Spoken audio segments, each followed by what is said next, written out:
Você já parou para pensar que o menino de branco e o homem de amarelo talvez não joguem em lados opostos? Que essa história de bem contra o mal pode só fazer sentido na nossa cabeça? Então eu juntei todas as pistas que a série nos entregou e cheguei a uma conclusão de que eles podem sim ser peças da mesma engrenagem. Quer entender como tudo isso muda o final da temporada? Assiste esse vídeo até o final, já deixa o seu like aí embaixo e se inscreve se você não for inscrito.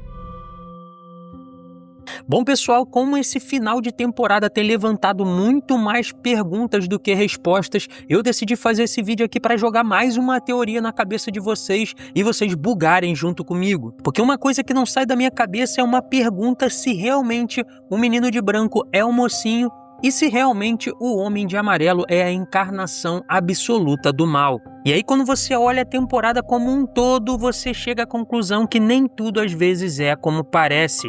Porque, na minha opinião, pensando bem, eu acho que eles nem brigam de verdade. Eles podem funcionar como uma força totalmente complementar, muito parecido com a gravidade e o chão, onde uma puxa tudo para baixo e a outra segura o impacto para as coisas não caírem direto. E aí você tira uma delas e a outra para de fazer sentido.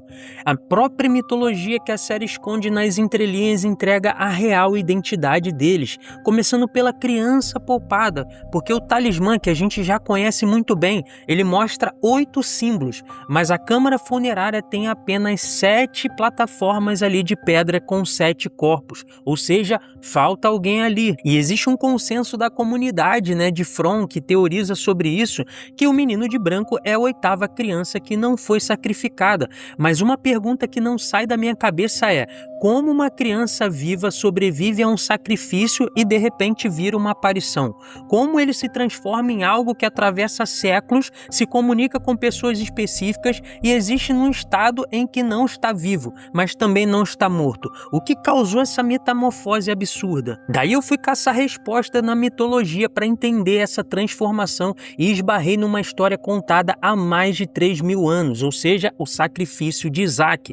Teoria essa que eu já cheguei a trazer para vocês aqui em algum vídeo passado. Se eu lembrar o vídeo eu vou deixar aí nos cards. A própria Sofia já detalhou essa passagem na série.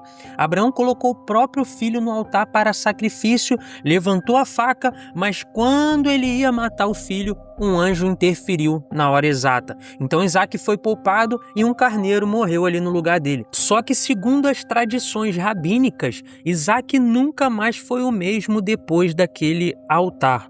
Algumas interpretações garantem que a alma dele saiu do corpo rapidamente durante o ritual. Outras dizem que ele foi transformado permanentemente pela simples proximidade com o sacrifício, marcando ele para sempre. Ele desceu do altar caminhando, mas já era algo bem diferente do garoto que subiu. A partir dali, Isaac assumiu um estado limiar, se é que você me entende. Olha que loucura!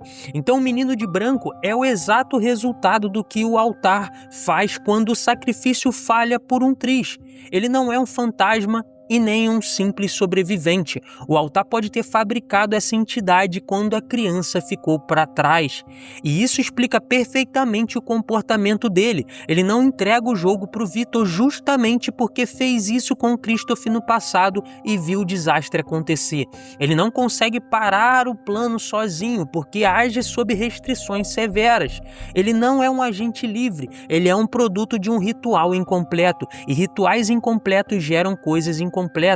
Ele faz o que o altar permite ele fazer e ponto final. Na sequência disso, nós temos o Homem de Amarelo, que o cara adora fazer jogos, muda de forma, amarra acordos e controla as narrativas. Ele sente muito prazer na enganação e o comportamento dele é de quem faz isso há séculos. Nós vimos isso quando ele chamou a Tabitha de amiga mais antiga e beijou a mão dela. Vimos a Sofia falar para a Clara que ama jogar e que está brincando com várias coisas ao mesmo tempo naquele momento. Quando ela reanimou o Roger, a frase que ela disse foi bem clara: é hora de brincar. Os fãs cravam que ela é uma aranha e os desenhos do Victor provam isso, mostrando uma aranha descendo na água, além das várias que o Jade já viu ali no delírio dele na viagem de cogumelo. Inspirado no livro Deuses Africanos do Neil Gaiman, eu fui pesquisar sobre Anansi, já trouxe também essa teoria aqui no canal, o deus da aranha trapaceiro da África Ocidental. As semelhanças assustam demais, porque Anansi cruza cruza dimensões, assume qualquer forma humana e é rei absoluto das histórias. Ele controla as narrativas, decidindo o que as pessoas sabem ou ignoram. Ele usa a astúcia no lugar da força bruta e as suas tramas servem como ferramentas de ensino, ditando regras disfarçadas de simples brincadeira. Algo muito parecido que a gente conhece muito bem, ou seja, o Homem de Amarelo. Um detalhe muito interessante dessa mitologia de Anansi, que importa pra gente aqui em From, é que ele trouxe a morte para o mundo por pura ganância, porque na história diz que ele roubou a Vila da Morte e ela o perseguiu saindo da floresta. Antes do roubo, a morte ficava escondida, só que depois do jogo do Anansi, ela passou a viver permanentemente entre as pessoas, ou seja, a morte só mudou de lugar por causa dele. Ele brincou com o perigo e a consequência virou a condição permanente do mundo. Em Fromville segue a mesmíssima lógica. O Homem de Amarelo não fundou a cidade por vilania.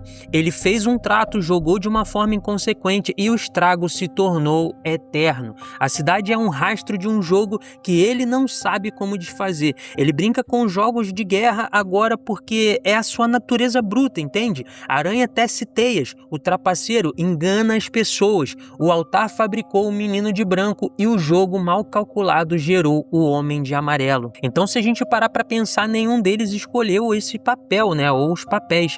Ambos derivam do mesmo evento original, o sacrifício que deu certo 7 vezes e falhou uma. Imagina isso como uma moeda no ar. Para ela continuar girando sem parar, ela precisa de forças empurrando em direções opostas. Então o Homem de Amarelo e o Menino de Branco são exatamente essas forças. O Homem de Amarelo joga o ciclo para frente, arquitetando traições, manipulando a fé das pessoas e gerando dor. O Menino de Branco puxa o ciclo para trás, guardando a árvore, protegendo os sobreviventes e garantindo que a memória chegue na próxima geração.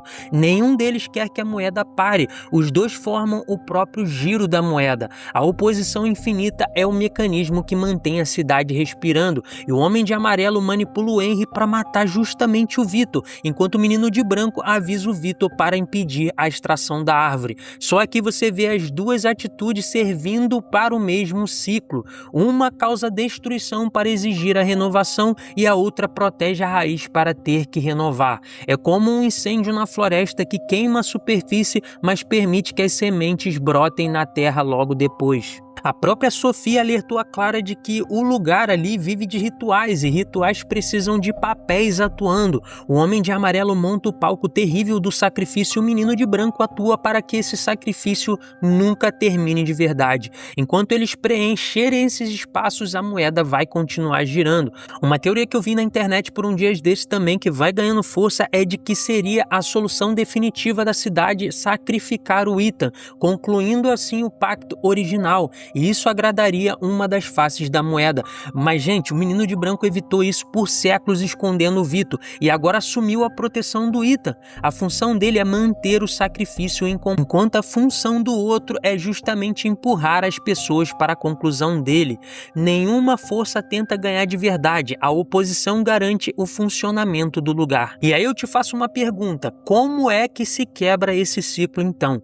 Se nenhum dos dois lados carrega a bandeira do bem ou do mal, a vitória de um não acaba com nada. O Lupin só estilhaça com uma terceira opção, algo que os dois não consigam prever. Lembra que o Menino de Branco disse para o Christoph no porão da igreja que as respostas para o fim repousam no começo? E qual é o verdadeiro início da série? A Tabitha e o Jim numa viagem na estrada tentando consertar a família arrasada pela morte do filho Thomas. O pecado central de Fromville é a destruição da conexão profunda entre pais e filhos. O sacrifício de sangue quebrou a base das relações humanas no altar. A resposta para o fim mora no começo. Observe só as chegadas. O Boyd chegou tentando dar uma experiência incrível para a família. A Sarah chegou com o irmão, um elo de sangue. A cidade parece que arruína meticulosamente cada uma dessas relações. O Jim morre, a Abby pira, a Chen Shen é brutalmente assassinada, a Sarah elimina o próprio irmão e a Miranda também é devorada depois de morta pelo Sorriso. A cidade quebra as famílias justamente porque nasceu de uma família quebrada. Inclusive no último trailer, o Jade grita dizendo que eles precisam quebrar o ciclo justamente para os filhos voltarem para casa. Então concluir o ritual atende uma força, recusar ele atende outra. As duas opções continuam o jogo de empurra. A atitude que despedaça o sistema não virá de um sentimento invisível. A Sofia avisou que as coisas dependem de rituais, e rituais exigem ação física, a saída de uma atitude real e radical de reparação entre filho e pai, algo que o Jin e a Tabitha já faziam antes do acidente e que o ritual não sabe processar. O Ethan insiste no Lago das Lágrimas desde a primeira temporada, e muitos suspeitam que os ossos devem afundar lá. Arrancar as pedras do chão foi só a largada. O destino delas é o grande nevoeiro de domingo para esse season finale. O Jade e a Tabitha estão cercados lá naquela câmara junto dos ossos e a escada ali parece que não vai funcionar. Saber se eles sobem vivos é a aflição do início até o fim desse episódio, mas descobrir para onde as crianças vão é o que realmente importa. Então agora eu quero que você comente aqui embaixo o que você acha dessa dinâmica maluca entre o menino de branco e o homem de amarelo. Será que faz sentido essa teoria ou não faz? Lembrando que o meu trabalho aqui é jogar para vocês as teorias e vocês que discutam aqui nos comentários com a minha participação. Lembrando que eu respondo todo mundo. Então não esquece também de se inscrever se você não é inscrito, de dar o like no canal e hypar o vídeo. Um abraço, até o próximo vídeo. Falou, fui!